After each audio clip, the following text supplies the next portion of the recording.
नमस्कार मित्रांनो, स्वागत आहे तुमचं आपल्या YouTube चॅनलवरती. या व्हिडिओमध्ये आज आपल्याला NCERTचा 11वा चॅप्टर पाहायचा आहे. तो म्हणजे न्यू एम्पायर्स अँड किंगडम्स. याआधी आपण NCERTचे 10 चॅप्टर्स पाहिलेले आहेत. तुम्ही ते चॅप्टर पाहणं खूप महत्त्वाचं आहे. कारण तुम्ही ते चॅप्टर्स पाहिले की तुम्हाला एक एक साखळी जोडली जाते. तुम्ही एका साखळीशी कनेक्ट होतात आणि तुम्हाला हळूहळू एन्शियंट इंडिया समजायला लागतो. त्याच्यामुळे माझी तुम्हाला अशी विनंती आहे की जर तुम्ही आधीचे चॅप्टर पाहिलेले नसतील तर तुम्ही ते चॅप्टर पाहून घ्या. आणि जर तुम्ही चॅनलवरती नवीन असाल तुम्ही आमच्या YouTube चॅनलला नक्की सबस्क्राईब करा.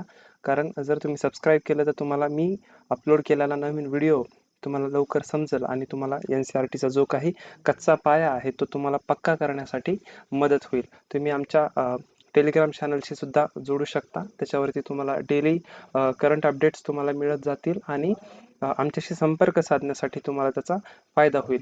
तर तुम्ही ते नक्की करा. चला मग आजच्या चॅप्टरला आपण सुरुवात करू. तर पहिली यामध्ये आपल्याला एक जवळपास 10 मुद्द्यांना स्पर्श करायचा आहे. ते म्हणजे प्रशस्तीज and what they tell us. यामध्ये आपल्याला प्रशस्ती ही कन्सेप्ट बघायची आहे. पूर्वीच्या चॅप्टरमध्ये आपण ह्या टर्मला एक भेट दिलेली आहे. आपल्याला माहिती आहे की प्रशस्ती म्हणजे काय असतं.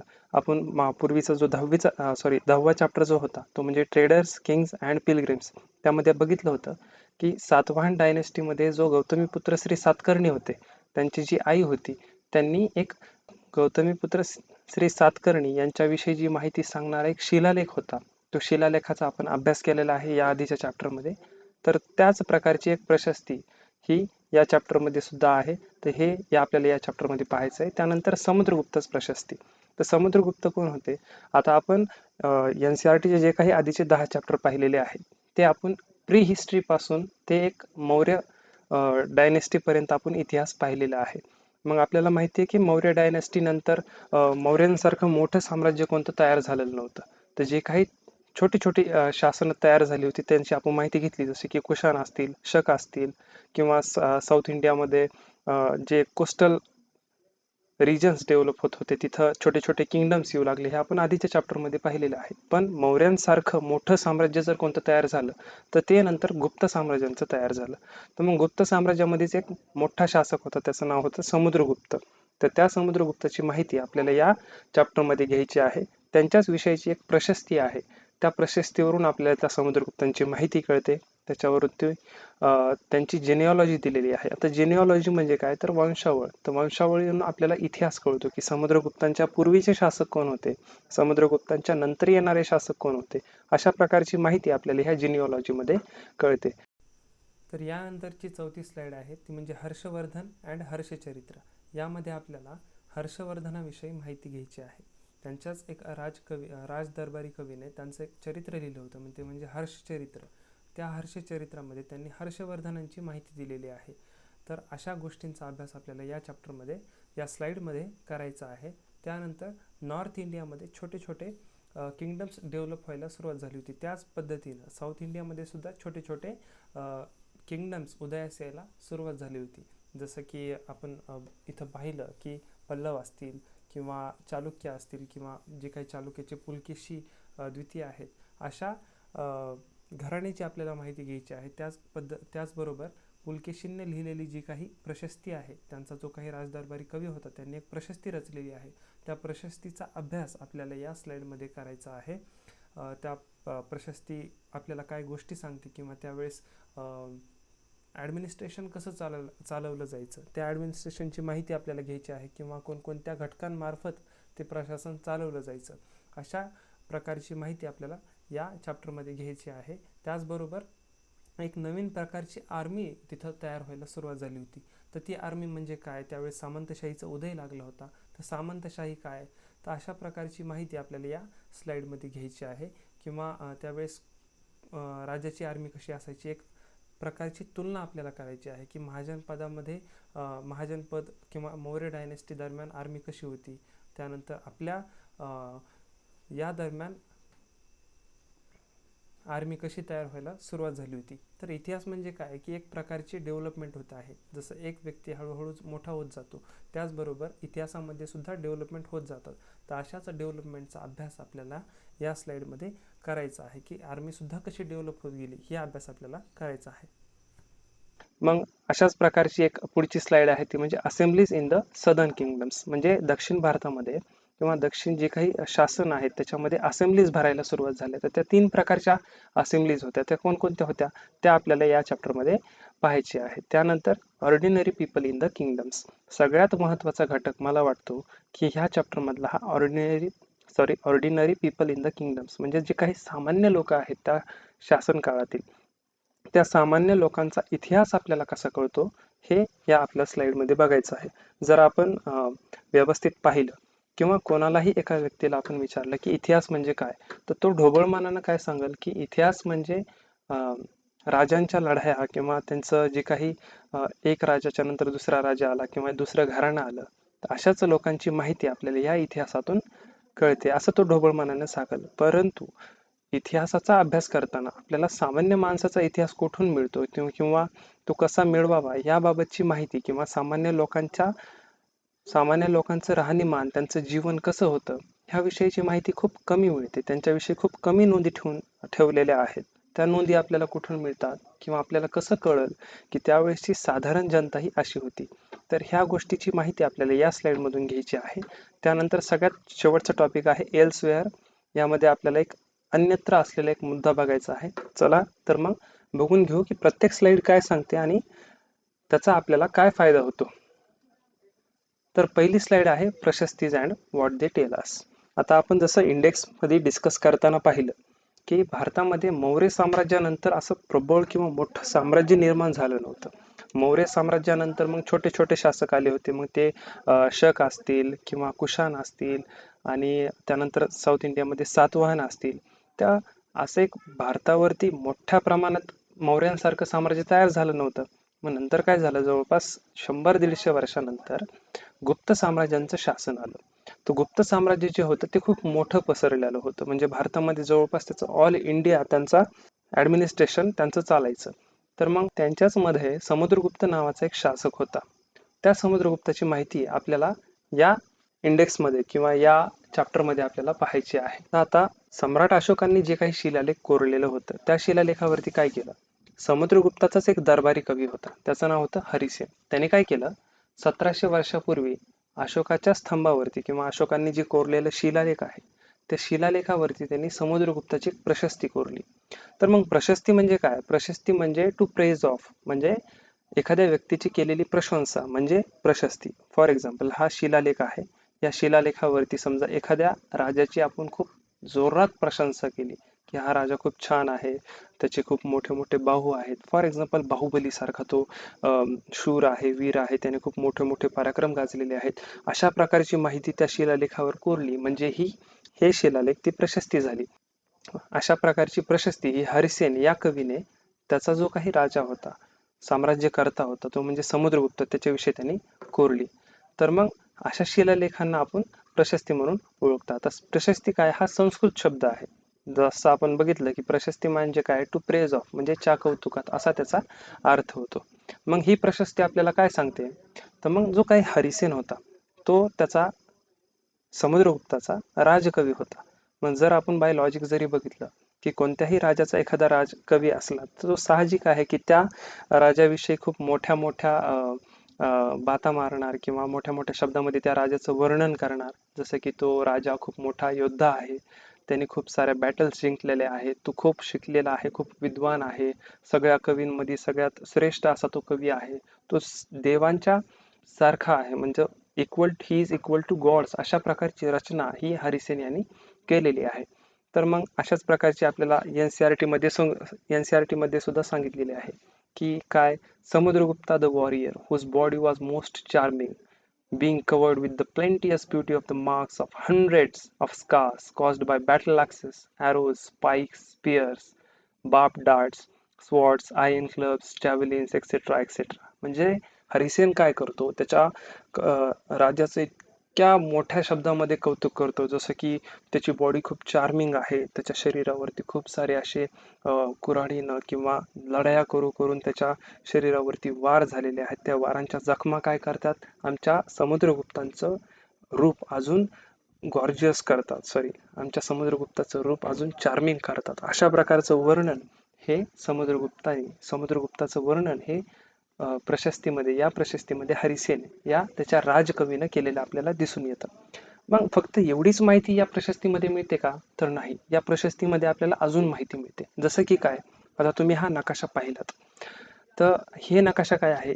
हे समुद्रगुप्ताचं एक प्रकारचं त्यावेळेस असलेलं प्रशासन आहे. म्हणजे समुद्रगुप्ताने कोणकोणत्या राजावरती त्याचा विजय मिळवला किंवा कोणकोणत्या भागावरती त्याचं प्रशासन चालवलं जायचं, अशा प्रकारची माहिती त्या नकाशावरून आपल्याला मिळते.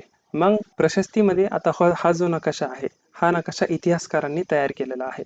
कसा इतिहासकारांनी तयार केला? त्यांनी काय केलं? हरिसेननं जी काही रचलेली प्रशस्ती आहे, त्या प्रशस्तीचा त्यांनी अभ्यास केला आणि त्या अभ्यासाच्या नंतर त्यांना कळालं की समुद्रगुप्तांनी वेगवेगळ्या भागामध्ये वेगवेगळ्या प्रकारे विजय मिळवला होता आणि त्यांनी आपलं शासन किंवा आधिपत्य गाजवलेलं होतं. मग इतिहासकारांना माहिती कशी कळाली? की जे आर्यवर्त आहे, जे आर्यवर्तचे रूलर्स आहेत, आता आर्यवर्त म्हणजे काय? उत्तरेत राहणारे. तर मग जे आर्यवर्त होते, आता तुम्ही हा जो काही एरिया बघताय ग्रीन शेड असलेला किंवा हिरव्या भागात जो ग्रीन एरिया आहे, ह्या भागात जे काही राजे होते, इथे जवळपास 9 शासक होते. तर प्रशस्तीमध्ये असं सांगितलेलं आहे की समुद्रगुप्तांनी ह्या सर्व शासकांना मुळासंगट फेकलं होतं, म्हणजे त्यांच्यावरती असा विजय मिळवला होता. अशा प्रकारची एक माहिती आपल्याला या स्लाइड मधून मिळते. तर दुसरी माहिती आपल्याला या प्रशस्तीमधून काय कळते? द रूलर्स ऑफ दक्षिण पाथ. आता हे जे तुम्ही बारीक बारीक डॉट्स बघताय, ते इथं 12 शासक होते. हे जे डॉट्स आहेत ते प्रत्येक शासकाच्या कॅपिटल्स आहेत, म्हणजे त्यांच्या राजधान्या होत्या. तर मग ह्या दक्षिण पाथमधल्या किंवा ह्या दक्षिणेकडच्या जे काही 12 शासक होते, त्या 12 शासकांसोबत समुद्रगुप्तांनी युद्ध खेळलं आणि युद्ध खेळल्यानंतर ह्या 12 शासकांचा समुद्रगुप्तासोबत पराभव झाला आणि पराभव झाल्यामुळं काय झालं? ह्या शासकांनी आपली हार मान्य केली व समुद्रगुप्तांनी त्यांना त्यांचं राज्य करण्यास मान्यता दिली. याआधी आपण मागच्या चॅप्टरमध्ये एक कन्सेप्ट पाहिली होती की एक पराक्रमी राजा काय करणार? एक विधी पूर्ण करणार. त्या विधीचं नाव काय होतं? तुम्ही मला कमेंट बॉक्समध्ये सांगा की त्या विधीला आपण काय म्हणतात. त्या विधीमध्ये काय केलं जायचं की आपला जो घोडा आहे, राजाचा घोडा, तो मोकळा सोडला जायचा, तो इतर राज्यामध्ये जायचा. जर दुसऱ्या राज्याने त्या घोड्याचं आधिपत्य मान्य केलं, तर समजा काय की हा पराक्रमी राजाचं आधिपत्य त्या राजाने मान्य केलं आणि तो राजा सर्वस्व पॉवरफुल आहे, पराक्रमी आहे, असं त्यांनी मान्य केलं. अशा प्रकारची ती विधी होती. तुम्ही मला कमेंट बॉक्समध्ये सांगा की ती विधी काय होते. तर हे झाले दोन प्रकारची किंवा दोन माहिती, आपल्याला दोन प्रकारच्या माहिती या प्रशस्तीमधून मिळतात. तर तिसरी माहिती काय मिळते? की जे काही हे इन्नर सर्कल आहे नेबरिंग स्टेटचं, मग तुम्ही इथं कोस्टल बेंगॉल बघितलं किंवा हा आसाम बघितला किंवा नेपाळ भाग बघितला किंवा इकडचा हा भाग बघितला, तर इथे सुद्धा समुद्रगुप्ताचं प्रशासन चालवलं जायचं किंवा समुद्रगुप्ताचं वर्चस्व या भागावर सुद्धा होतं. मग ते कसं होतं? तर या भागामध्ये खूप सारे गणसंघ होते किंवा छोटे छोटे राज्य होते. तर ह्या भागामध्ये काय केलं जायचं? ह्या भागातले जेवढे काही शासक आहेत, गणसंघ आहेत किंवा छोटे छोटे रूलर्स आहेत, ते काय करायचे? समुद्रगुप्तांसाठी वेगवेगळ्या प्रकारचे ट्रिब्यूट्स आणायचे, त्याच्यासाठी भेटी आणायचे किंवा समुद्रगुप्ताने एखादी ऑर्डर दिली तर ती ऑर्डरचं ते पालन करायचे. समुद्रगुप्ताचा दरबार जर भरला तर त्या दरबारामध्ये ते त्यांचा अटेंडन्स द्यायचे. अशा प्रकारचे शासक हे आपल्याला या प्रशस्तीमध्ये हरिसेननं सांगितलेले आहेत. चौथ्या प्रकारची माहिती काय मिळते आपल्याला यामधून? की हा जो एरिया आहे, जो ब्ल्यू पार्ट मध्ये दिलेला आहे, तर हा जो भाग आहे, या भागावरती सुद्धा समुद्रगुप्तांचं राज्य चालायचं. इथं सुद्धा खाली दक्षिणेमध्ये बघितलं, आजचा जो काही सेलॉन म्हणजे श्रीलंका जो भाग आहे, हा श्रीलंका, आणि जो काही नॉर्थ वेस्ट भाग आहे त्या भागावरती सुद्धा समुद्रगुप्ताचं शासन चालायचं. मग ह्या भागावरती कोण शासक असायचे त्यावेळेस? जे काही कुशाण आणि शक हे पूर्वीचे शासक होते, त्यांचे जे काही उत्तराधिकारी जिवंत होते, त्यांच्यावरती सुद्धा समुद्रगुप्तांनी आपलं शासन चालवलं होतं किंवा त्यांच्यावरती सुद्धा आपलं वर्चस्व गाजवलं होतं. ह्यांनी काय केलं होतं की आपल्या ज्या काही मुली आहेत, डॉटर्स आहेत, त्यांना समुद्रगुप्तासोबत मॅरेज अलायन्सेस म्हणून समुद्रगुप्तासोबत त्यांनी नाते तयार केले होते. आता मॅरेज अलायन्स ही खूप महत्वाची कन्सेप्ट आहे. इथं NCERT मध्ये तुम्हाला खूप छोटी वाटेल, परंतु NCERT च्या पुढे जर तुम्ही अभ्यास करायला लागलात तर मॅट्रिमोनियल अलायन्स नावाची एक डिप्लोमॅटिक टर्म आहे. प्राचीन भारतामध्ये असे खूप सारे मॅट्रिमोनियल अलायन्सेस व्हायचे. तर मग हे अलायन्सेस काय आहेत? तर जे काही आपल्या मुली आहेत, तर भरपूर राजे काय करायचे, जर एखादा पॉवरफुल शासक असला, फॉर एक्झाम्पल हा ए नावाचा पॉवरफुल शासक आहे आणि बी नावाचा एक कुमकुवत शासक आहे, त्याचं राज्य खूप छोटं आहे, पण त्याच्याकडे एक मुलगी आहे. मग तो काय करणार की ह्या राजाशी वाटाघाटी करण्यासाठी किंवा ह्या राजाने आपल्यावरती आक्रमण करू नये, आपलं राज्य बळकावून घेऊ नये, त्यासाठी हा राजा आपल्या मुलीचं लग्न या ए राज्याच्या राजाशी लावून द्यायचा. ह्या प्रकारच्या डिप्लोमसीला त्यावेळेस मॅट्रिमोनियल अलायन्स म्हणून आपण किंवा मॅरेज अलायन्स म्हणून ओळखलं जाऊ लागलं. तर अशा प्रकारची त्यावेळेस एक प्रथा होती की दुसऱ्या पॉवरफुल राजानं आपल्या राज्यावरती आक्रमण करू नये म्हणून त्याच्यासोबत नातं तयार करणं. तर अशा प्रकारची माहिती आपल्याला या चॅप्टर मधून मिळते. तर 4 प्रकारचे हे जे काही शासन होते किंवा 4 प्रकारचे जे काही राज्य आपण आता पाहिले, अशा प्रकारे समुद्रगुप्तांनी ह्या चारही प्रांतावरती जवळपास तुम्ही जर हा पूर्ण नकाशा बघितला तर भारत सोडताच भारताच्या बाहेर नॉर्थ वेस्टला सुद्धा समुद्रगुप्तांचं शासन त्यावेळेस चालवलं जायचं. तर अशा प्रकारची माहिती आपल्याला या प्रशस्तीवरून मिळते. तर ही प्रशस्ती कुठं आहे, तर अलाहाबाद या ठिकाणी ही प्रशस्ती आहे. अलाहाबाद म्हणजे काय, सध्याचं जे काही प्रयागराज आहे, आता उत्तर प्रदेशमध्ये योगी गव्हर्नमेंटनं काय केलंय, अलाहाबादचं नाव बदलून प्रयागराज केलेलं आहे. तर त्या प्रयागराजच्या ठिकाणी ही प्रशस्ती आहे. तर यानंतरची स्लाइड आहे जिनिओलॉजीज म्हणजेच वंशावळ. आता आपण प्रशस्तीची माहिती बघितली की हरिसेननं काय केलं, त्याच्या प्रशस्तीवर समुद्रगुप्ताची खूप मोठ्या शब्दांमध्ये प्रशंसा केलेली आहे. त्याचबरोबर त्यांनी कोणकोणत्या राज्यावरती आक्रमण केलं किंवा कोणकोणते राज्य आपल्या राज्याला जोडली, ह्या प्रकारची माहिती आपल्याला या प्रशस्तीमधून मिळते. तर इतर अजून काय माहिती आपल्याला या चॅप्टर मधून मिळते की भरपूर प्रशस्ती ह्या काय करतात, पूर्वजांची माहिती देतात. आता समुद्रगुप्ताची जी काही प्रशस्ती आहे ती आपल्याला कोणाकोणाची माहिती देते, तर समुद्रगुप्ताचे जे काही पणजोबा असतील, आजोबा, त्याचे आई वडील, या सगळ्यांची माहिती देते. आता इथं महत्वाचं लक्षात ठेवायचं काय की समुद्रगुप्ताची जी आई होती ती लिच्छवी या गणाशी जोडलेली होती किंवा लिच्छवी या गणापासून तिचं मूळ होतं किंवा तिचं कुळ होतं. तिचं नाव कुमारी देवी म्हणून होतं आणि समुद्रगुप्ताचे जे वडील आहेत त्यांचं नाव चंद्रगुप्त होतं. ते आपल्या नावासमोर महाराजा धीराज अशी पदवी लावायचे. आपण वेगवेगळ्या पिक्चरमध्ये बघितलेलं आहे, जसं की बाहुबली असेल, वेगवेगळे अशा खूप साऱ्या पदव्या असतात की राजाधिराज, महाराजाधिराज. तर ह्या पदव्या काय असतात, खूप साऱ्या ह्या पदव्यांचा सुद्धा खूप मोठा अर्थ आहे की एखादा राजा आहे त्याने खूप मोठं पराक्रम गाजवलं तर त्याला ती पदवी भेटते. जसं आता समजा तुम्ही एक ग्रॅज्युएशन करतायत, जर समजा तुम्ही इंजिनिअरिंग केली, तुम्हाला बीई लागतं, BSc, BCom, BA अशा प्रकारच्या पदव्या लागतात. त्याच प्रकारच्या त्यावेळेस एखाद्या राजानं खूप मोठं पराक्रम गाजवलं तर त्याला सुद्धा अशा प्रकारच्या पदव्या लागायच्या. तर मग या प्रशस्तीवरून आपल्याला काय कळतं की चंद्रगुप्त जे होते, समुद्रगुप्तांचे वडील, हे महाराजा धीराज पदवी लावणारे गुप्त घराण्याचे हे प्रथम शासक होते. आता चंद्रगुप्तांचे वडील म्हणजे समुद्रगुप्ताचे जे काही आजोबा होते किंवा पणजोबा, हे सुद्धा महाराजा ही पदवी लावत असायचे. परंतु महाराजानंतर चंद्रगुप्तांनी महाराजा धीराज पदवी लावली आणि समुद्रगुप्ताने सुद्धा ती पदवी लावलेली आहे. तर या सगळ्यावरून आपल्याला काय कळतं की हळूहळू हे जे काही गुप्त घराण्याचे शासक होते त्यांचं वर्चस्व, त्यांचं डॉमिनन्स हळूहळू वाढू लागलं आणि त्यांच्या पदव्यावरून आपल्याला ते दिसून येतं.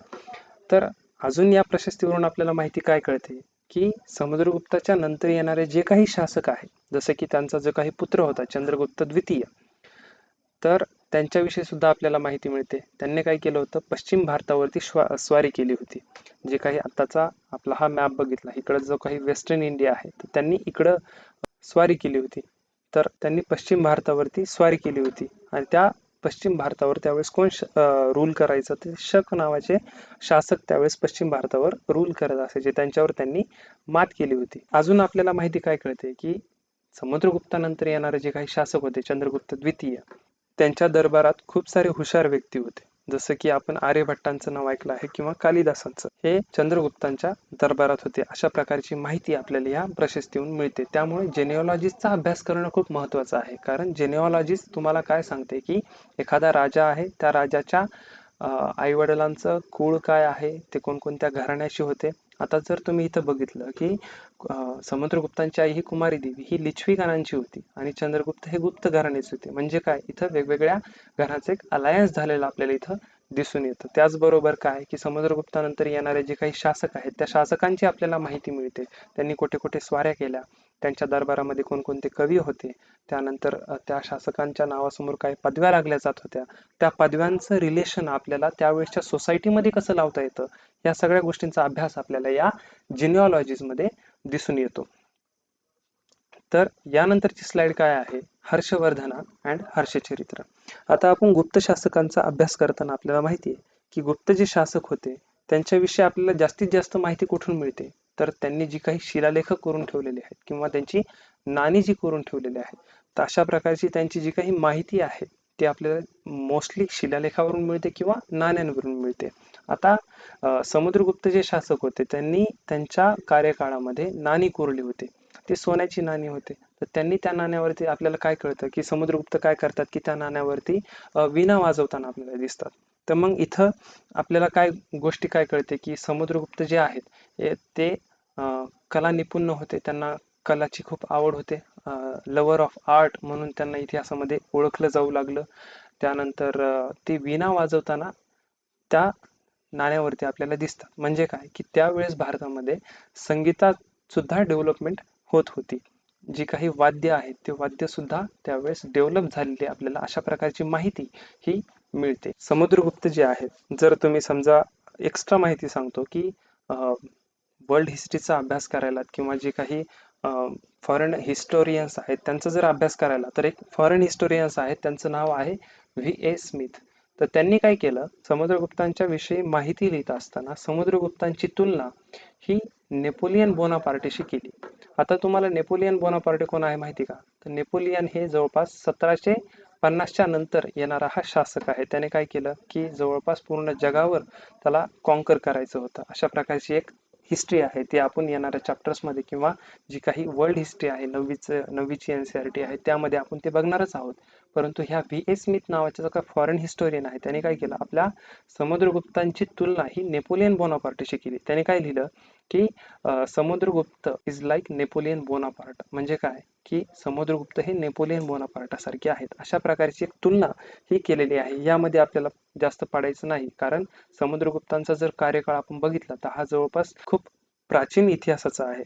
जवळपास 325 अशाच दरम्यानचा गुप्त शासनाचा काळ आहे. त्या काळादरम्यान समुद्रगुप्त होते, परंतु नेपोलियन हे 1750 होते. खरं तर त्या V.A. स्मिथनं असं म्हणायला पाहिजे होतं की Napoleon Bonaparte is just like Samudragupta who conquered most of the territories of Indian subcontinent किंवा मोर दॅन दॅट. अशा प्रकारचं कमेंट ह्या V.A. स्मिथनं करायला पाहिजे होतं. तर अशा प्रकारची माहिती आपल्याला यामध्ये मिळते. आता गुप्त शासकांची माहिती कशावरून मिळते, नाणी असतील, शिलालेख असतील, अशा प्रकारच्या सोर्सेस वरून आपल्याला गुप्त शासकांची माहिती मिळते. तर काही माहिती ही राजांचे जे काही आत्मचरित्र आहेत त्यांच्या चरित्रावरून आपल्याला माहिती मिळते. त्यांचे जे काही दरबारी कवी होते त्यांनी खूप सारे चरित्र सुद्धा लिहिलेले आहेत, त्या चरित्रावरून आपल्याला त्यांची माहिती मिळते. तर हर्षवर्धन नावाचे एक शासक हे मध्य भारतामध्ये त्यावेळेस होते. त्यांच्या दरबारामध्ये बाणभट्ट नावाचे कवी होते. त्यांनी काय केलं, हर्षवर्धन यांची हर्षचरित्र अशा प्रकारची एक बायोग्राफी लिहिली. जवळपास 1400 वर्षापूर्वी या शासकाची माहिती आपल्याला त्या हर्षचरित्रामध्ये लिहिलेली दिसून येते. यामध्ये काय केलंय, सेम ॲज युज्युअल आपण जे समुद्रगुप्तांच्या प्रशस्तीचा अभ्यास करताना जिनिओलॉजी पाहिली, त्याच प्रकारे या आत्मचरित्रामध्ये सुद्धा हर्षाची किंवा हर्षवर्धनांची वंशावळ आहे. आणि हे जे आत्मचरित्र आहे ते संस्कृत भाषेमध्ये असून त्याचा शेवट कसा आहे की ज्यावेळेस हर्षवर्धन राजा होतात त्यावेळेस या आत्मचरित्राचा शेवट होतो. अशा प्रकारची ही बायोग्राफी बाणभट्टांनी त्यावेळेस लिहिलेली आहे. तर मग यामधून आपल्याला अजून काय कळते की ज्यावेळेस हर्षांचं राज्य होतं, हर्षवर्धनांचं राज्य होतं, त्याच वेळेस त्यांच्या दरबारामध्ये ह्युआनसंग नावाचा एक दरबारी कवी आला होता. आपण या आधीच्या चॅप्टरमध्ये अभ्यासला आहे की ज्यावेळेस बौद्ध धर्म हा खूप प्रगतीपथावर होता त्यावेळेस भारतामध्ये खूप सारे पिलग्रिमेज येत होते, जसे की फाय्यान असतील, हुय्यनसंग असतील. तर जे हुय्यनसंग होते ते हर्षवर्धनाच्या काळादरम्यानच त्यांच्या राज्यामध्ये आले होते. आणि हुय्यनसंगने ते त्यांचं जे मेमोरियल किंवा त्यांचं जे प्रवास वर्णन लिहिलेलं आहे त्या प्रवास वर्णनाविषयी, त्या प्रवास वर्णनामध्ये हर्षांचं जे काही राज्य होतं त्या दरम्यानचं प्रशासन कसं होतं, त्यावेळेसचे लोक कसे होते, ह्या प्रकारची माहिती त्यांनी त्यांच्या अकाउंटमध्ये लिहून ठेवलेली आहे. तर अशा प्रकारची माहिती आपल्याला या चॅप्टरमध्ये मिळते. अशा बायोग्राफी मधून मिळते. बायोग्राफी काय आहे? एक प्रकारचा सोर्स आहे, हिस्ट्री मिळवण्याचा एक सोर्स आहे. तर अशाच प्रकारच्या इतिहासातून आपल्याला अजून माहिती काय कळते की हर्ष जे आहेत, हर्षवर्धन जे आहेत, ते एल्डेस्ट सन नव्हते, म्हणजे ते त्यांचे द्वितीय पुत्र होते. आणि जर आपण इतिहासाचा जर अभ्यास केला तर जो मोठा मुलगा असतो, समजा एक राजा आहे, त्याला 2 मुलं आहेत आणि फॉर एक्झाम्पल एक्स नावाचा राजा आहे, त्याला ए आणि बी नावाचे 2 मुलं आहेत. ए मोठा आहे, बी छोटा आहे. तर परंपरेनुसार जो ए नावाचा राजा आहे, ए नावाचा जो काही राजपुत्र आहे, त्याला राजा म्हणून घोषित केलं जायचं. परंतु हर्षवर्धनाच्या बाबतीत काय झालं की हर्ष हे द्वितीय पुत्र होते, पण ते राजा कसे झाले? त्याचा जो काही हर्षवर्धनांचा जो काही भाऊ होता किंवा जो त्यांचे पिता होते, त्यांचे जे काही मोठे बंधू होते किंवा पिता होते, त्यांना मारल्यानंतर ते राजा झाले आणि हर्ष हे द्वितीय पुत्र होते. अशा प्रकारची एक माहिती आपल्याला या चॅप्टर मध्ये मिळते. मग काय झालं की त्यांचे एक ब्रदर इन लॉ होते, ते कन्नौजचे शासक होते. मग हर्षवर्धनांनी काय केलं, कन्नौज वरून बंगालवरती आक्रमण केलं आणि बंगालवरती त्यांनी विजय मिळवला. परंतु त्यांना नर्मदा पार करण्यात ते अपयशी ठरले. तर नर्मदा पार करण्यात ते अपयशी काय ठरले? आता आपल्याला जर आपण व्यवस्थित बघितलं की he was successful in the east and conquered both Magadha and Bengal. पूर्व भारतावरती त्यांनी कॉन्केस्ट करण्यामध्ये ते सक्सेसफुल झाले होते. त्यांनी मगध साम्राज्य सुद्धा आपल्यात मिळवलं होतं आणि बंगाल साम्राज्य सुद्धा, बंगालचा भाग सुद्धा आपल्या साम्राज्याला जोडला होता. परंतु त्यांना नर्मदा नदी खाली क्रॉस करायची होती, नर्मदा नदी त्यांना पार करायची होती, परंतु त्यांना ती करता आली नाही. का करता आली नाही? कारण त्यावेळेस नर्मदाच्या खाली चालुक्य घराण्याचे एक शासक होते, त्यांचं नाव होतं पुलकेशी द्वितीय, पुलकेशी सेकंड. यांनी त्यांना अपयशी केलं होतं. पुलकेशींनी काय केलं, हर्षवर्धनांना तिथंच अडवलं आणि त्यांना नर्मदा क्रॉस करू दिली नाही. अशा प्रकारची माहिती आपल्याला या स्लाइड मधून कळते. तर मग या पुढची स्लाइड आहे द पल्लवाज, चालुक्याज अँड पुलकेशीज प्रशस्ती. आता आपल्याला पल्लव, चालुक्य आणि पुलकेशी या 3 प्रकारच्या घराण्यांचा अभ्यास करायचा आहे. याआधी आपण 2 शासक पाहिलं, एक म्हणजे समुद्रगुप्त जे की गुप्त घराण्याचे होते, आणि हर्षवर्धन. या 2 शासकांची माहिती आपण या आधीच्या स्लाइड मध्ये घेतली. तर यामध्ये आपल्याला पल्लव, चालुक्य आणि पुलकेशी या 3 घराण्यांविषयी माहिती करून घ्यायची आहे. आता पल्लवांचे जे काही राज्य आहे ते कावेरी ही जी काही नदी आहे त्या नदीजवळ पसरलेलं होतं. त्यांची राजधानी ही कावेरीपट्टणम होती. आणि चालुक्य जे आहेत त्यांचे राज्य हे कृष्णा व तुंगभद्रा या 2 नदीच्या मध्ये रायचूर दुआबामध्ये केंद्रित होतं. म्हणजे त्यांचं जे काही राज्य आहे ते कृष्णा व तुंगभद्रा या 2 नदीच्या मध्ये चालुक्यांचं राज्य होतं. चालुक्यांची राजधानी ऐहोळ नावाची त्यांची राजधानी होती, जी की एक व्यापारी केंद्र होतं. परंतु काय झालं, हळूहळू त्या व्यापारी केंद्राचं रूपांतर धार्मिक ठिकाणामध्ये झालं. म्हणजे काय झालं, त्या ठिकाणावरती खूप सारी मंदिरं बांधली, तिथं व्यापार तर खूप वाढीस लागला होता.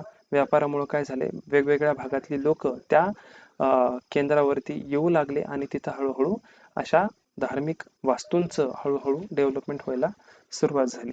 आता पल्लव आणि चालुक्य हे 2 जे शासक आहेत ते काय करायचे, वारंवार एकमेकांवरती आक्रमण करायचे. तर चालुक्य घराण्याचा जो काही शासक आहे पुलकेशी द्वितीय, आपण आताच त्याविषयी पाहिलं की पुलकेशी द्वितीयानं काय केलं, हर्षवर्धनाला नर्मदा क्रॉस करू दिली नाही. आता पुलकेशी द्वितीय हा चालुक्य घराण्याचा प्रमुख शासक होता. त्याचा दरबारी कवी होता, त्याचं नाव होतं रविकीर्ती. त्याने सुद्धा पुलकेशी द्वितीयाची एक प्रशस्ती रचलेली होती. सिमिलरली आपण ज्याप्रमाणे समुद्रगुप्ताची प्रशस्ती पाहिली की समुद्रगुप्ताची प्रशस्ती कोणी रचली होती, तर ती हरिसेन या राजकवीने ती प्रशस्ती रचलेली होती. परंतु पुलकेशी द्वितीय ह्या चालुक्य शासकाची प्रशस्ती ही रविकीर्ती या कवीने रचलेली होती. त्या प्रशस्तीमध्ये सुद्धा पुलकेशी द्वितीयांचं खूप मोठ्या मोठ्या शब्दामध्ये वर्णन केलेलं आहे की आमचा राजा पुलकेशी द्वितीय हा किती पॉवरफुल होता, त्याने कोणकोणत्या लढाया जिंकल्या, किंवा जो काही हर्षवर्धन आहे त्याला कसं चीत केलं किंवा त्याला हरवलं, अशा प्रकारची माहिती ह्या रविकीर्तीने त्याच्या प्रशस्तीमध्ये रचलेली आहे. तर त्या प्रशस्तीवरून आपल्याला अजून माहिती काय कळते की पुलकेशी द्वितीय जे आहे त्यांना हे त्यांचं राज्य हे त्यांच्या चुलत्याकडून मिळालेलं होतं. त्यांनी काय केलं, पश्चिम आणि पूर्व किनारपट्टीवरती स्वाऱ्या केल्या होत्या. आता चालुक्यांचं जे काही साम्राज्य आहे त्यांनी काय केलं की पुलकेशी द्वितीयांनी पश्चिमेकडे आणि पूर्वेकडे जो काही समुद्र तट आहे त्या अशा दोन्ही भागाकडे त्यांनी स्वाऱ्या केल्या होत्या आणि तिथून त्यांनी खूप साऱ्या प्रमाणामध्ये ट्रिब्यूट्स किंवा वेगवेगळ्या गोष्टी त्यांच्या साम्राज्यामध्ये जोडल्या होत्या. अशा प्रकारची माहिती आपल्याला या प्रशस्तीवरून मिळते. आणि अजून माहिती काय कळते की त्यांनी हर्षाची स्वारी अडवली होती आणि रविकीर्तीने एक मेटाफर म्हणून किंवा एक कवितेची, आपण त्याला काय म्हणू की एक कवितेची स्टाईल म्हणून त्यांनी सांगितलं की त्या प्रशस्तीमध्ये सांगितलं की हर्षा वॉज नो हर्षा, म्हणजे हर्ष म्हणजे काय, आनंद. ज्यावेळेस हर्षाने नर्मदा क्रॉस करण्याचा प्रयत्न केला त्यावेळेस हर्षा हा हर्ष राहिला नव्हता, म्हणजे तो आनंदी राहिला नव्हता. अशा प्रकारचं वर्णन रविकीर्तीने त्यांच्या पुलकेशी द्वितीयच्या प्रशस्तीमध्ये केलेली आपल्याला दिसून येते. मग अजून माहिती काय कळते की पुलकेशीने पल्लवांना सुद्धा मात दिली होती. जे काही पल्लव साम्राज्य होते, आपण पाहिलं की ते वारंवार एकमेकांवरती आक्रमण करायचे, पण त्यांना सुद्धा पुलकेशीने हरवलं होतं. अशा प्रकारची माहिती आपल्याला या स्लाइड मधून कळते. तर काय झालं, पल्लव आणि चालुक्य हे वारंवार एकमेकांवरती आक्रमण करायचे, परंतु काय झालं, पल्लव आणि चालुक्य या दोघांच्या आक्रमणामध्ये एक नवीन प्रकारची दोन राज्य उदयास आली होती. मग ती कोणती, एक म्हणजे राष्ट्रकूट आणि दुसरं म्हणजे चोल राज्य. तर अशा प्रकारची दोन राज्य उदयास आली होती, त्यांचा सुद्धा अभ्यास आपल्याला या स्लाइड मध्ये करायचा आहे. तर आपण दोन प्रकारची घराणे पाहिले, एक म्हणजे पल्लव आणि दुसरा चालुक्य, आणि त्यांचा एक महत्वाचा शासक तो म्हणजे पुलकेशी. तर पल्लव आणि चालुक्य वारंवार एकमेकावरती आक्रमण करायचे, परंतु त्यांचं शासन कसं असायचं किंवा त्यांचं जे काही ऍडमिनिस्ट्रेशन असायचं ते ऍडमिनिस्ट्रेशन कसं चालायचं, तर आपल्याला माहिती आहे की as usual land revenue was an important source of administration. जो काही कर आहे हा प्रमुख स्त्रोत होता आणि गाव हे त्या प्रशासनाचं महत्वपूर्ण घटक होतं. म्हणजे प्रशासन चालवताना गाव हा सेंट्रल केंद्रबिंदू असायचा, तिथून त्यांचं प्रशासन चालवलं जायचं. मग काय झालं, हे जे काही पल्लव आणि चालुक्यांचे जे काही शासनकर्ते आहेत, जे काही राजे आहेत, त्यांना शक्तिशाली लोकांची मदत मिळावी म्हणून त्यांनी नवीन नवीन योजना आखायला सुरुवात केली होती. त्यावेळेस जे काही प्रमुख लोक होते त्यांच्याकडे एक प्रकारचे खूप जास्त प्रमाणामध्ये संपत्ती असायची किंवा एक प्रकारची आर्मी त्यांच्याकडे असायची, त्यांनी स्वतःची व्यक्ती रिक्रूट केलेले असायचे. तर मग राजे काय करायचे, अशा व्यक्तींनी आपल्याला सपोर्ट करावा म्हणून त्यांची मदत मिळावी, त्यामुळे ते वेगवेगळ्या योजना आखायचे. जसं काय की आता ऍडमिनिस्ट्रेशन मध्ये ज्या काही महत्वाच्या जागा आहेत, पोस्ट आहेत, त्या राजाने काय केल्या, वंश परंपरागत केल्या, हेरिडिटरी केल्या. फॉर एक्झाम्पल काय की आता एखादा व्यक्ती आहे, तो जर समजा न्यायाधीश आहे, तर काय होणार की त्याच्यानंतर त्याचा जो काही येणारा मुलगा आहे तो सुद्धा हेरिडिटरी म्हणजे वंश परंपरागतेनुसार तो सुद्धा न्यायाधीश होणार. त्याचप्रमाणे काय की हरिसेन हा त्याच्या वडिलाप्रमाणे महादंड नायक होता. आता आपल्याला माहिती आहे की हरिसेन कोण होता, समुद्रगुप्ताचा राजकवी होता, तो महादंड नायक होता. त्याचे वडील सुद्धा महादंड नायक होते. म्हणजे काय, त्यावेळेस प्रशासनामध्ये ज्या काही इम्पॉर्टंट पोस्ट आहेत, पोर्टफोलिओ आहेत, त्या वंश परंपरागत होती. म्हणजे वडिलांकडून जाणाऱ्या, वडिलांकडून जे काही त्यांचा मुलगा आहे त्याच्याकडे ती पोस्ट अपनमत्या किंवा वंश परंपरागतेनुसार ती पोस्ट त्यांच्याकडे जाणार. अशा प्रकारची सिस्टम ती त्यावेळेस होती. त्यानंतर काय की एका व्यक्तीकडे प्रशासनाची जास्त खाती दिली जात असायची. फॉर एक्झाम्पल हरिसेन हा आपण पाहिलं की महादंड नायक होता, त्याचबरोबर तो कुमार अमात्य होता आणि संधी विग्रहिक सुद्धा होता. तर संधी विग्रहिक म्हणजे काय, तर संधी विग्रहिक म्हणजे meaning a minister of war and peace, युद्ध आणि शांतीचा जो काही मंत्री होता, अशा प्रकारचा संधी विग्रहिक म्हणून हरिसेन होता. तर आपल्याला माहिती, आता आपण पाहिलं की हरिसेनकडे जवळपास 3 पोस्ट होत्या किंवा पोर्टफोलिओ होते. एक म्हणजे तो महादंड नायक होता, दुसरा तो कुमार अमात्य होता म्हणजे सगळ्यात पॉवरफुल मिनिस्टर होता, प्रमुख मिनिस्टर होता, राजाच्या खूप जवळ होता, आणि तिसरा म्हणजे तो संधी विग्रहिक होता. ज्यावेळेस युद्ध व्हायचं त्यावेळेस तो minister of war and peace, जर शांती करायची असेल तर अशा टायमाला तो प्रेझेंट असायचा. अशा प्रकारची माहिती आपल्याला या स्लाइड मधून मिळते. तर तिसरी काय की स्थानिक जे काही प्रशासन आहे, गावामध्ये जे काही प्रशासन चालायचं, त्यामध्ये महत्वाच्या व्यक्तींना जागा दिली जात असायची. तर महत्वाचे व्यक्ती काय असत, कोणकोणते होते, तर त्यावेळेस जे काही नगरश्रेष्ठी असायचे, जे काही चीफ बँकर आहेत ते नगरश्रेष्ठी. त्यानंतर सार्तवाह नावाची कन्सेप्ट आहे. सार्तवाह म्हणजे काय, लीडर ऑफ मर्चंट कॅरावान्स. जे काही व्यापारी आहेत त्यांचे जे काही मोठे मोठे पथक आहेत व्यापाऱ्यांचे, त्या पथकांचा, त्या व्यापाऱ्यांच्या टोळीचा प्रमुख म्हणजे सार्तवाह. या सार्तवाहाला सुद्धा स्थानिक प्रशासनामध्ये महत्वाची जागा दिलेली असायची. त्यानंतर प्रथम कुलिक आणि कायस्थ अशा प्रमुख लोकांना त्या प्रशासनामध्ये जागा दिलेली असायची. तर प्रथम कुलिक कोण, जे काही क्राफ्ट्स पर्सन्स आहेत, म्हणजे विणकाम करणारे किंवा स्किल असणारे जे लोक आहेत, त्यांचे सुद्धा एक आपण बघितलं होतं आधीच्या चॅप्टर मध्ये की श्रेण्या तयार झाल्या होत्या हळूहळू. तर श्रेण्या म्हणजे काय की एक फॉर एक्झाम्पल क्राफ्ट पर्सनची श्रेणी आहे. क्राफ्ट पर्सनची श्रेणी म्हणजे काय की त्या श्रेणीमध्ये खूप सारे क्राफ्ट पर्सन्स आहेत. तर अशा क्राफ्ट पर्सनचा किंवा अशा श्रेणीचा क्राफ्ट मेनचा किंवा क्राफ्ट पर्सनचा जो काही चीफ आहे, जो काही प्रमुख आहे, त्याला प्रथम कुलीक म्हणून टर्म आहे. तर अशा प्रथम कुलीकला किंवा जो काही स्क्राइब्स आहेत, लिखाण काम करणाऱ्यांचा जो काही हेड आहे, त्या हेडला कायस्थ म्हणून ओळखलं जायचं. तर असे जे काही व्यक्ती आहेत, नगरश्रेष्ठी, सार्तवाहा, प्रथम कुलीक किंवा कायस्थ, अशा लोकांना प्रशासनामध्ये जागा दिलेली आपल्याला दिसून येतं. तर ह्या ज्या काही पॉलिसीज होत्या, जे काही राजे वेगवेगळ्या नवीन नवीन पॉलिसीज आखायचे, ते का आखायचे की त्यावेळेसचे पॉवरफुल मेन जे आहेत ते स्ट्रॉंग होऊ नयेत किंवा त्यांनी आपल्याला नेहमी साथ द्यावा. आपण राजा आहेत, आपल्या विरोधात त्यांनी जाऊ नये. अशा गोष्टींसाठी राजे हे त्यांना आपल्याकडे आखायचे. त्यासाठी अशा प्रकारची पॉलिसीज त्यावेळेसच्या राजांनी डेव्हलप केलेली होती. तर जर आपण व्यवस्थित पाहिलं की हे जे काही प्रमुख व्यक्ती आहेत हे एवढे पॉवरफुल होते की हळूहळू ते जर अजून स्ट्रॉंग होत गेले तर ते त्यांचं इंडिपेंडंट किंगडम इस्टॅब्लिश करू शकत होतं. अशा प्रकारचे लोक हे त्यावेळेस होते. तर अशा प्रकारची माहिती आपल्याला त्या प्रशस्तीवरून मिळते किंवा त्यांचं किंगडम जे काही ऍडमिनिस्ट्रेशन आहे ते ऍडमिनिस्ट्रेशन कसं चाललं जायचं ह्या प्रकारची माहिती आपल्याला मिळते. तर यानंतर आपल्याला बघायचं a new kind of army. आता आपण काय पाहिलं की साम्राज्यामध्ये किंवा राज्यामध्ये एक वेगवेगळ्या प्रकारची महत्वपूर्ण लोक होते. तर ती लोक खूप पॉवरफुल असायचे. त्याच प्रकारचे ते काय करायचे, आपल्या जवळ एक आर्मी रिक्रूट करायचे. त्या आर्मीला ते वेगवेगळ्या गोष्टी पुरवायचे.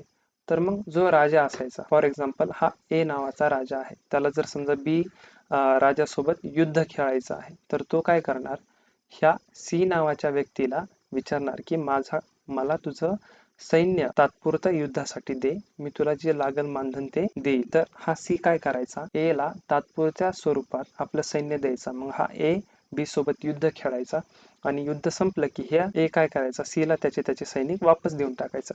तर अशा प्रकारची व्यक्ती हळूहळू त्यावेळेस दक्षिण भारतामध्ये किंवा ह्या किंगडम्स मध्ये, चालुक्य असतील किंवा पल्लव असतील, अशा साम्राज्यांमध्ये अशा प्रकारचे लोक तयार व्हायला सुरुवात झाली होती. तर हे लोक कोण, तर ह्यांना सामंत म्हणून ओळखलं जाऊ लागलं.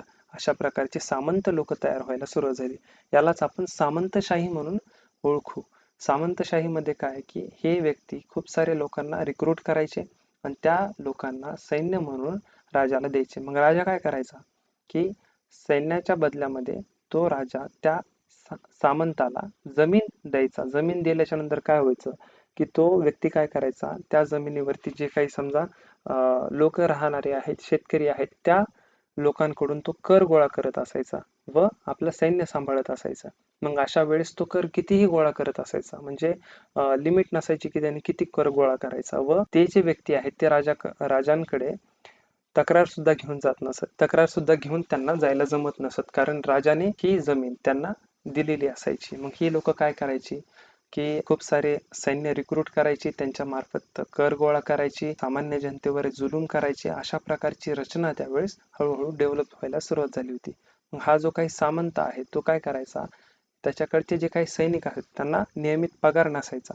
ज्या वेळेस त्यांना एखादी गोष्ट लागेल तर तो कर स्वरूपात किंवा कर गोळा करून त्यांना तो गोष्टी पुरवायचा किंवा तो आपलं सैन्य सांभाळायचा. अशा प्रकारची माहिती आपल्याला या स्वरूपात कळते. आता इथं तुलना काय करायची आपल्याला की आपण महाजनपद किंवा महाजनपदानंतर जे काही मोठे मोठे साम्राज्य तयार झाले, मौर्य साम्राज्य, गुप्त साम्राज्य, तर यांच्याकडे रेग्युलर आर्मी असायची जी की रिक्रूट केलेली असायची. फॉर एक्झाम्पल इन्फंट्री असेल, कॅव्हलरी असेल, म्हणजे काय घोडदळ, पायदळ किंवा अजून वेगवेगळ्या प्रकारचं सैन्य असेल, तर त्यावेळेसचे शासक हे सैन्य रिक्रूट करायचे. हे सगळे सैनिक हे राजा स्वतः रिक्रूट करून त्यांना नियमित पगार देत असत, वेगवेगळ्या गोष्टी ते पुरवत असत. परंतु हळूहळू काय झालं, शासक एका वेगळ्या सोर्स कडून किंवा ऍज अ ब्रोकर, तो ब्रोकर कडून सैन्य विकत घेत असायचा. अशा प्रकारची एक नवीन सिस्टम, नवीन आर्मी त्यावेळेस डेव्हलप व्हायला सुरुवात झाली. तर अशा प्रकारची माहिती आपल्याला या स्लाइड मधून कळते. तर यानंतरची स्लाइड आहे assemblies in the southern kingdom. जो काही पल्लव शासनकर्ते आहेत त्यांनी जे काही शिलालेख कोरलेली आहेत, त्या शिलालेखावरती स्थानिक सभाविषयी किंवा जे काही लोकल असेंब्लीज आहेत त्या लोकल असेंब्लीज विषयी आपल्याला माहिती मिळते. काय माहिती मिळते की त्यावेळेस 3 प्रकारच्या सभा असायच्या. एक म्हणजे सभा, ऊर आणि नगरम. तर सभा काय असायची, त्यावेळेस जे काही ब्राह्मीण लँड ओनर्स आहेत किंवा ब्राह्मीण जे काही जमीनदार आहेत, त्या ब्राह्मीण लँड ओनरची जी काही भरणारी असेंब्ली आहे, त्या असेंब्लीला सभा म्हणून ओळखलं जायचं. तर ही जी काही सभा आहे, ती सभा गावामध्ये उपसमित्याद्वारे काम करायची. जसं की गावामध्ये सिंचन तयार करणं असेल किंवा शेतीविषयी काही कामं असतील, स्थानिक रस्ते तयार करायचे असतील किंवा मंदिरांचं काही कार्य असेल, तर ही जी काही सभा आहे ती उपसमित्याद्वारे काम करायची. सिंचनसाठी वेगळी उपसमिती, शेतीसाठी, रस्त्यासाठी, स्थानिक मंदिरांसाठी वेगवेगळ्या उपसमित्या तयार करायची आणि मग ते कार्य करायचे. तर दुसऱ्या प्रकारची ऊर नावाची असेंब्ली असायची. तर यामधली आपल्याला एक विशेष गोष्ट काय आहे की यामध्ये जे काही जमीनदार आहेत ते ब्राह्मण नसायचे. ब्राह्मण सोडून इतर जे काही जमीनदार आहेत त्यांची जी काही सभा आहे ती म्हणजे ऊर आणि तिसरी जी आहे ती म्हणजे नगरम. जे काही व्यापारीच्या संघटना आहेत, जे काही असोसिएशन्स आहेत वेगवेगळ्या मर्चंट्सच्या, त्यावेळी जे काही पॉवरफुल मर्चंट्स असायचे त्यांची जी काही भरणारी असेंब्ली आहे त्या असेंब्लीला नगरम म्हणून ओळखलं जायचं. ह्या जी काही सभा आहे ती सभा श्रीमंत व्यापारी आणि जमीनदार सांभाळत असायचं.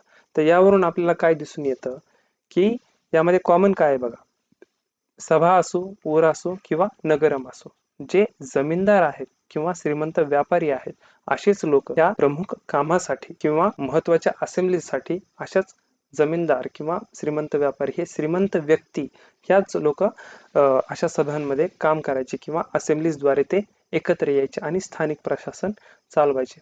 But what about common man's, जे काही ऑर्डिनरी लोक आहेत, साधारण लोक आहेत, ब्राह्मण, जमीनदार, व्यापारी हे सोडून बाकीचे जे काही लोक आहेत त्यांचं काम काय किंवा त्यांच्याविषयी आपल्याला इतिहासातून काय मिळते किंवा गुप्त, समुद्रगुप्त असतील, हर्षवर्धन असतील, पल्लव, चालुक्य किंवा पुलकेशीन द्वितीय शासक असतील, यांच्या दरम्यान जे काही साधारण लोक आहेत त्यांच्याविषयी आपल्याला माहिती काय मिळते, तर कालिदास नावाचा जो काही कवी आहे, आपण हरिसेन नावाचा जो काही कवी आहे त्याच्या प्रशस्तीमध्ये पाहिलेलं आहे की समुद्रगुप्त नंतर येणारा जो काही नंतरचा शासक होता तो म्हणजे चंद्रगुप्त, त्याच्या दरबारामध्ये कालिदास नावाचा आणि आर्यभट्ट नावाचे असे खूप मोठे स्कॉलर्स होते. तर त्याच मध्ये कालिदास नावाचा जो काही लेखक होता त्याने काय केले, खूप सारी त्यावेळेस नाटके लिहिली होती. आपण नाव ऐकून आहोत.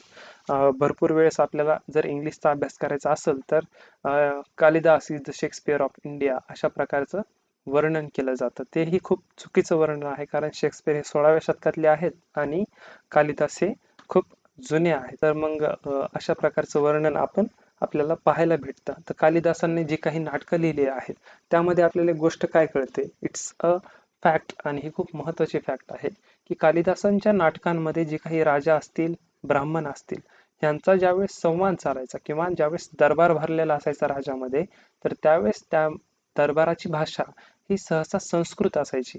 ही जी काही मोठी मोठी मंडळी आहेत ती संस्कृत भाषा बोलायची, परंतु जे काही साधारण लोक आहेत किंवा ज्या महिला आहेत ही प्राकृत भाषा बोलायची. मग महिला ह्या कोणत्याही वर्गाच्या असो, त्या प्रत्येक जण आणि जे काही साधारण लोक आहेत ते प्राकृत भाषा बोलायचे. अशा प्रकारचं वर्णन किंवा अशा प्रकारची माहिती आपल्याला कालिदासांच्या या नाटकातून मिळते. कालिदासाने एक अभिज्ञान शकुंतला नावाचं एक नाटक लिहिलेलं आहे. ती नाटक काय आहे की ती एक प्रकारची प्रेमकथा आहे. त्यामध्ये राजा दुष्यंत आणि शकुंतला या दोन पात्रांची प्रेमकथा सांगितलेली आहे. त्यामध्ये काय वर्णन आहे की राजा दुष्यंतला शकुंतलावरती प्रेम होतं आणि राजा दुष्यंत काय करतो, शकुंतलाला एक अंगठी भेट देतो. परंतु काय होतं, शकुंतलाची ती अंगठी पाण्यामध्ये हरपते. ती अंगठी मासा गिळतो आणि एक मच्छीमार असतो किंवा एक मासेमारी असतो, तो मासा त्या मच्छीमाराला सापडतो आणि मग काय होतं की तो अंगठी घेऊन राजा दुष्यंताच्या दरबारामध्ये जातो. परंतु ज्यावेळेस राजा दुष्यंताचे जे काही सैनिक आहेत, दरबारी सैनिक आहेत, ज्यावेळेस त्यांना कळतं की ह्या मासेमाऱ्याकडं राजा दुष्यंतांनी शकुंतलेला दिलेली अंगठी आहे, त्यावेळेस ते त्याला बंदी बनवतात. त्याच्यावरती आरोप टाकतात की तूच आमच्या राजाची अंगठी चोरलेली आहेस आणि त्याला बंदी करून टाकतात. ज्यावेळेस राजा दुष्यंताला ही गोष्ट कळते, ही माहिती कळते, अशा प्रकारच्या व्यक्तीला अंगठीमुळे कैद केलेले आहे, त्यावेळेस राजा दुष्यंत त्या मासेमाऱ्याला तात्काळ सोडायची आज्ञा देतो आणि सांगतो की त्या मासेमाऱ्याला किंवा त्या माणसाला भेट द्या, त्या फिशरमॅनला माझ्याकडून ही भेट द्या. मग काय होतं, त्या फिशरमॅनला ते व्यक्ती सोडतात. ते जे काही पोलीस आहेत त्यावेळेस किंवा जे काही सैनिक आहेत ते सोडतात आणि ती अंगठी, राजा दुष्यंत ती अंगठी पाहून खुश होतो आणि शकुंतलेला ती अंगठी देतो. परंतु राजा दुष्यंतने दिलेली जी काही भेट आहे ते सैनिक आपल्या आपापसात वाटून घेतात व उरलेल्या पैशासोबत ते सैनिक त्या फिशरमॅन सोबत ड्रिंक घ्यायला जातात. अशा प्रकारचं वर्णन ह्या अभिज्ञान शकुंतलामध्ये आहे. तर ह्या स्टोरीवरून आपल्याला काय कळतं की त्यावेळेस राजदरबारामध्ये सुद्धा एक प्रकारचं करप्शन चाललं जायचं. जो काही सामान्य माणूस आहे त्या सामान्य माणसाला वेगवेगळ्या प्रकारची ऑब्स्टॅकल्स फेस करावं लागत असायचे. अशा प्रकारची माहिती आपल्याला कळते. अजून आपल्याला ऑर्डिनरी पीपल विषयी काय कळतं की फाययान जो काही चायनीज पिलग्रिम फाययान होता त्याने काय केलं, भारतामध्ये ज्यावेळेस तो आला होता तर त्यांनी एक गोष्ट ऑब्झर्व केली होती. त्याने अस्पृश्यतेविषयी त्याच्या अकाउंटमध्ये लिहिलेलं आहे. त्याने काय लिहिले आहे की अस्पृश्य जे लोक आहेत ते शहराच्या बाहेर राहत असायचे. जर समजा अशी एखादी व्यक्ती गावामध्ये आली तर त्याने काय करायचं, काठीने आवाज करायचा आणि त्यांनी इतर लोकांना आपण आलोत असं प्रेझेन्स करून सांगायचं. मग इतर लोकांनी आपली नजर खाली टाकायची आणि त्यांच्याकडे न बघायचं. अशा प्रकारचं वर्णन हे फाययानं त्याच्या पुस्तकामध्ये किंवा त्याच्या अकाउंटमध्ये लिहिलेलं आहे. यामधून आपल्याला काय कळतं की त्यावेळेस अस्पृश्यता ही खूप जास्त होती, वर्णव्यवस्था ही होती, आपल्याला माहितीच आहे. परंतु अशा प्रकारची वागणूक त्यांच्यासोबत त्यावेळेस केली जायची. तर अशा प्रकारची माहिती ही आपल्याला ऑर्डिनरी पीपल्सच्या बाबतीत या कालिदासाच्या नाटकावरून असेल किंवा फाययांनी जे काही लिहिलेलं अकाउंट आहे त्या अकाउंटवरून आपल्याला अशा प्रकारची माहिती कळते. तर त्यानंतर आपल्याला जे काही बाणभट्ट आहेत त्या बाणभट्टांनी सुद्धा किंग्सची जी काही आर्मी आहे, राजाचं जे काही सैन्य आहे त्या सैन्याविषयी त्यांनी लिहिलेली माहिती आहे. काय माहिती आहे की ज्यावेळेस राजा आपलं सैन्य घेऊन किंवा आपल्या जो काही नॉर्मस इक्विपमेंट्स आहेत त्याचे वेगवेगळे साधनं आहेत ते साधनं घेऊन ज्यावेळेस राजा निघत असायचा तर वाटेमध्ये येणारे जी गावे आहेत त्या गावामध्ये जी काही लोक आहेत त्या लोकांना खूप सारे प्रॉब्लेम फेस करावं लागत असायच्या. जसं की ज्यावेळेस राजाचं खूप मोठं सैन्य जात असायचं तर त्या गावामध्ये जवळपास धुळच असायची. म्हणजे काही सैनिक आहेत ते सैनिक साधारण जनतेची लूट करायचे, त्यांच्याकडून वेगवेगळ्या गोष्टीची मांग करायचे. अशा प्रकारची माहिती आपल्याला त्यावरून कळते. आणि सगळ्यात महत्वाचा फॅक्टर काय की जे शेतकरी होते त्या शेतकऱ्यांनी एखादं समजा आपल्या शेतामध्ये पीक पिकवलेलं आहे, जर समजा राजाचं सैन्य त्या भागातून चाललं तर ते विचार सुद्धा करत नसायचं की आपल्याच राज्यातल्या शेतकऱ्याचं हे पीक आहे, ते बिनधास्त त्या भागावरून जात असायचे. तर अशा प्रकारचं वर्णन हे बाणभट्टांनी त्यांच्या प्ले मध्ये केलेलं आहे. तर अशा प्रकारची माहिती आपल्याला या चॅप्टर मध्ये मिळते. तर यानंतरची स्लाइड आहे एल्सवेअर. यामध्ये आपल्याला इस्लाम धर्माची माहिती घ्यायची आहे. आपण याआधी जे काही एल्सवेअर पाहिलेले आहेत ते आपल्याला कंटेम्पररी टायमासोबत म्हणजे ज्यावेळेस आपल्या भारतामध्ये वेगवेगळे सोशल डेव्हलपमेंट होत होते, सामाजिक बदल होत होते, त्यावेळेस बाहेर देशामध्ये किंवा आपल्या नेबरिंग कंट्रीजमध्ये काय डेव्हलपमेंट होत होती हे सुद्धा एनसीईआरटीने आपल्याला एल्सवेअर मध्ये सांगितलेलं आहे. आधी आपण पाहिलं की सगळ्यात पहिले एल्सवेअर मध्ये पाहिलं होतं की झोरास्ट्रियन म्हणून एक नवीन रिलिजन आपण पाहिला होता. त्यानंतर ख्रिश्चियानिटी आपण पाहिली होती. आता इथं इस्लाम आपल्याला पाहायचं आहे.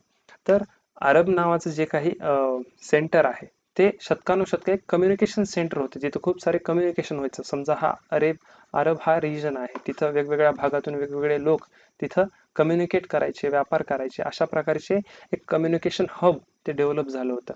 मग ह्या अरब भागामध्ये जे काही व्यापारी आहेत ते काय करायचे, इकडे युरोपमध्ये आणि इकडं इंडियामध्ये सर हा ते व्यापार करत असायचे. म्हणजे इकडची इन्फॉर्मेशन इकडं आणि इकडची इन्फॉर्मेशन इकडं अशी ते एक्सपोर्टर ऑफ इन्फॉर्मेशन म्हणजे अरब मर्चंट्स होते. त्यांनी काय केलं की त्यावेळेस अरबमध्ये फक्त व्यापारीच राहत असायचे का, तर अरबमध्ये व्यापारीच राहत नसायचे. तर ते तर व्यापारी सोडून एक एक पॅस्टोरल ट्राईब्स होती, त्याचं नाव बेडुइन्स नावाची एक पॅस्टोरल ट्राईब होती. तर अशा प्रकारची अरबची त्यावेळेस रचना होती. त्यामध्ये त्या दरम्यान अरबमध्ये व्यापारी राहायचे, वेगवेगळ्या प्रकारची लोक राहायची. पुन्हा पॅस्टोरल ट्राईब होती जी की उंटावर जगत असायची, त्यांना बेडुइन्स म्हणून ओळखलं जायचं. तर मग 1400 वर्षापूर्वी काय झालं, अरब येथे मोहम्मद पैगंबर यांनी काय केलं, इस्लाम नावाचा एक नवीन धर्म इंट्रोड्यूस केला. ख्रिस्ती धर्माप्रमाणेच इस्लाम सुद्धा अल्लाह पुढे समता व एकताचा संदेश देतो. अशा प्रकारचा एक माहिती ह्या इस्लाम धर्मामध्ये सांगितलेली आहे. ख्रिस्ती धर्मामध्ये कसं आहे की there only one God, there is only one God. Islam धर्मामध्ये सुद्धा तेच सांगितलेलं की there is only one God. पण बाकीचे जे काही रिलिजन्स आहेत, मग तुम्ही हिंदू रिलिजन बघितलं, there is not one God, आपण आपल्याला माहिती की 33 कोटी देव वगैरे आहेत. तर अशा प्रकारची एक डिफरन्स आपल्याला इथं दिसून येतो ह्या 3 रिलिजन्स मध्ये. जर तुम्ही व्यवस्थित ह्या तीन रिलिजनची फिलॉसॉफी जर अभ्यासली तर ते तिन्ही रिलिजनची फिलॉसॉफी एकच सांगते की इक्वॅलिटी अँड युनिटी अशा प्रकारचा संदेश देते. तर ख्रिश्चॅनिटी सुद्धा तोच संदेश देते आणि इस्लाम सुद्धा तोच संदेश देते. अशा प्रकारची माहिती आपल्याला या मधून कळते. काय झालं, ज्यावेळेस इस्लाम धर्माचा उदय झाला, जवळपास 7व्या शतकामध्ये इस्लाम धर्माचा उदय झाला होता, तर जवळपास 100 वर्षाच्या आतच इस्लाम धर्म हा नॉर्थ आफ्रिका, स्पेन, इराण आणि भारतामध्ये पोहोचला होता. तर भारतामध्ये कसा पोहोचला, जे काही अरब व्यापारी होते, ज्यावेळेस ते व्यापार करताना पश्चिमेकडे येत असायचे, त्यावेळेस त्यांनी व्यापाराच्या गोष्टींसोबतच इस्लाम धर्म सुद्धा आपल्या इंडियन सबकॉन्टिनेंटमध्ये आणला आणि हळूहळू इस्लामचं इंट्रोडक्शन व्हायला आपल्या इंडियामध्ये सुरुवात झाली. मग जे काही अरब सैनिक आहे त्यांनी काय केलं, जो काही सिंध प्रांत आहे आपला, इंडिया जो आहे त्याचा हा जो काही नॉर्थ वेस्ट भाग आहे, त्या नॉर्थ वेस्ट भागामध्ये सिंध नावाचा जो काही प्रांत आहे, त्या प्रांतावरती 1300 वर्षापूर्वी अरब सैनिकांनी कब्जा मिळवलेला सुद्धा उल्लेख आहे. अशा प्रकारची माहिती आपल्याला या चॅप्टर मध्ये कळते. काय कळते की इस्लाम धर्म हा प्रगतीपथावर होता. त्याच वेळेस काय झालं, ज्यावेळेस भारतामध्ये इस्लाम धर्म इंट्रोड्यूस झाला त्याच दरम्यान भारतामध्ये खूप सारे फॉरेन इन्व्हेजन्स व्हायला सुरुवात झाली. यानंतरच्या NCERT मध्ये आपल्याला पाहायचंच आहे की ज्यावेळेस फॉरेन इन्व्हेजन्स व्हायला लागले त्यावेळेस भारतामध्ये सर्वात पहिल्यांदा गझनीचं आक्रमण झालं, त्यानंतर मोहम्मद घोरीचं आक्रमण झालं, नंतर बॅटल ऑफ तराईन वगैरे वगैरे गोष्टी आपल्याला येणाऱ्या व्हिडिओज मध्ये पाहायच्या आहेत. तर अशा प्रकारे भारतामध्ये इस्लाम इंट्रोड्यूस झाला, त्यानंतर इन्व्हेजन्स येत गेले आणि भारतामध्ये सोशल डेव्हलपमेंट व्हायला लागली. भारताचे जे काही साधारण लोक आहेत, ऑर्डिनरी पीपल्स आहेत, ह्या लोकांमध्ये हळूहळू डेव्हलपमेंट व्हायला सुरुवात झाली. अशा प्रकारची माहिती आपल्याला या चॅप्टर मध्ये कळते.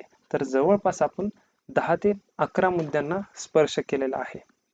तर यामध्ये आपण काय काय गोष्टींचा अभ्यास केला की मौर्य घराण्यानंतर जर कोणतं मोठं घराणं स्थापन झालं होतं तर ते घराणं होतं गुप्त घराणं. गुप्त घराण्याचे प्रमुख शासक होते समुद्रगुप्त, त्यांची माहिती आपण बघितली, प्रशस्ती त्यांची बघितली, त्यानंतर हर्षवर्धनाची माहिती बघितली, त्यानंतर पल्लव चालुक्य ह्या 2 घराण्यांची माहिती बघितली. चालुक्य घराण्याचे जे काही शासक होते पुलकेशी द्वितीय, त्यांची आपण माहिती बघितली, त्यांचं प्रशासन कसं चालवलं जायचं हे पाहिलं.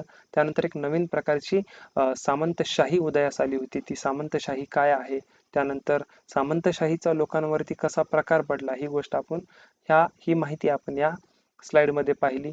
त्यानंतर वेगवेगळ्या असेंब्लीज तयार व्हायला सुरुवात झाली होती, जसं की सभा, ऊर किंवा नगरम ह्या 3 प्रकारच्या असेंब्लीज होत्या. त्यांचं काय महत्व होतं, त्या कोणाच्या ताब्यामध्ये होत्या, ऑर्डिनरी पीपल्स कुठे होते, जमीनदार कुठे होते, श्रीमंत व्यक्ती कुठे होते, अशा प्रकारची डिस्टिंग्विशिंग माहिती आपण या स्लाइड मध्ये पाहिली. त्यानंतर ordinary peoples in the kingdoms बघितलं, जसं की कालिदासच्या नाटकामधली गोष्ट असेल, बाणभट्टांनी जे काही डिपिक्ट केलेलं स्ट्रक्चर आहे किंग्सच्या आर्मी बाबतीत आणि सामान्य जनतेबाबतीत पाहिलं.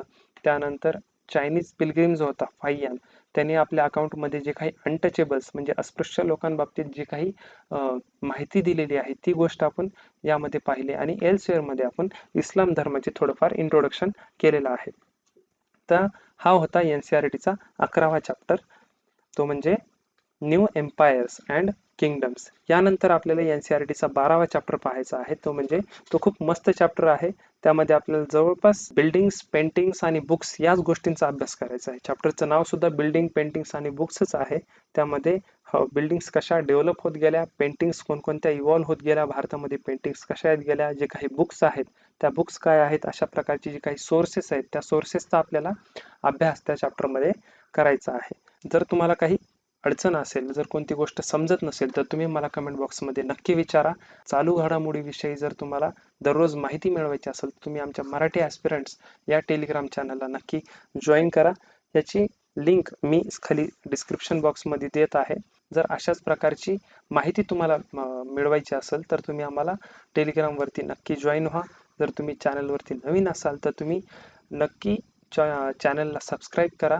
हा व्हिडिओ जर तुम्हाला आवडला असेल तर तुम्ही हा व्हिडिओ लाईक करा. हा व्हिडिओ कसा वाटला, कोणती गोष्ट तुम्हाला समजली नाही ती मला कमेंटमध्ये नक्की सांगा आणि हा व्हिडिओ तुमच्या जास्तीत जास्त मित्रांपर्यंत शेअर करा. लवकरच भेटू पुढच्या व्हिडिओमध्ये. तोपर्यंत थँक्यू.